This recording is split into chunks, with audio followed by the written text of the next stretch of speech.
to Parliament now, where Minority Chief Whip Muntaka Mubarak is expected to present evidence to Parliament's Privileges Committee on his allegation that Asin Central MP Kennedy Agyapong called the House useless. Joseph Opoku-Gakpo is standing by. He has some information. Hello, Joseph.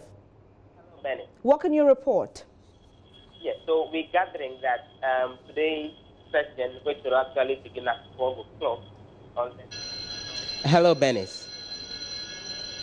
Yes, so we're gathering that today's session, which will actually begin at 12 o'clock on the 10th floor of the Job 600 building, would be an in-camera sitting during which the Minority Chief Whip Muntaka Mubarak is expected to present his evidence to members of the committee chaired by Joseph Oseusu, who is First Deputy Speaker of Parliament and also Chairperson of the Privileges Committee.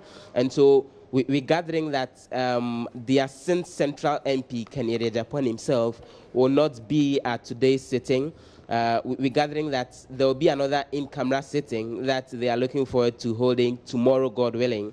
And at that session, then, Kennedy Agyapong himself would also be given the opportunity to defend himself. And it's after those two sessions with them individually in camera that the committee will go ahead and fix a date for which they would have a public hearing in order to get the two of them to appear. And then cameras would be allowed in there for Muntaka Mubarak to testify before the committee, make his allegations, and subsequently for Kennedy Agyapong to respond to the claims that are coming up against him. So that's what we gather is the plan as far as the Privileges Committee is concerned for this week when it comes to investigating the alleged contemptuous comments that Muntaka Mubarak claims Kennedy Agyapong has made. Now, Joseph, we've heard from the two, but do we know how other MPs are reacting to this public banter?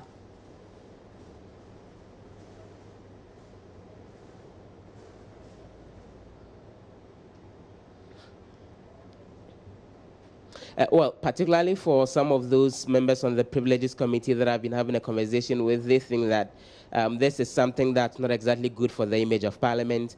They are pleased that the allegations that have come up have got into the level of the Privileges Committee and that an opportunity is being given for the issues to be cleared up. The majority leader, H.M. Sabonsu, for example, against whom a lot of the allegations were made by Kennedy Agyapong and alleged insults were made, indicate that he has forgiven Kennedy Agyapong, but he's leaving this solely to ordinary members of Parliament and also the committee to take a decision. But everyone wants this to be quickly done with and a report brought to the floor of the House so that then they can dispose it of and bring closure so the House can focus on what they describe as more important issues. Finally, what else are we expecting before the House today?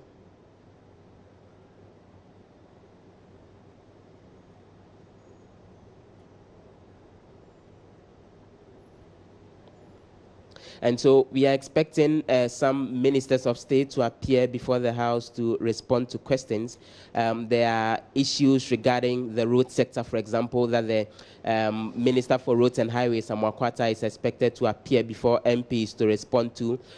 Also, we gather that there is a conversation ongoing around a report that's expected from the Public Accounts Committee on some of the works that they've been doing. That's also expected to come before MPs. And a little later in the week, in total, about 10 ministers of state will be appearing before Parliament to respond to 16 different questions that have been earmarked. Then we're getting the hint as well that it's likely that the Minister for Foreign Affairs will be appearing before MPs, mainly to respond to issues having to do with the U.S.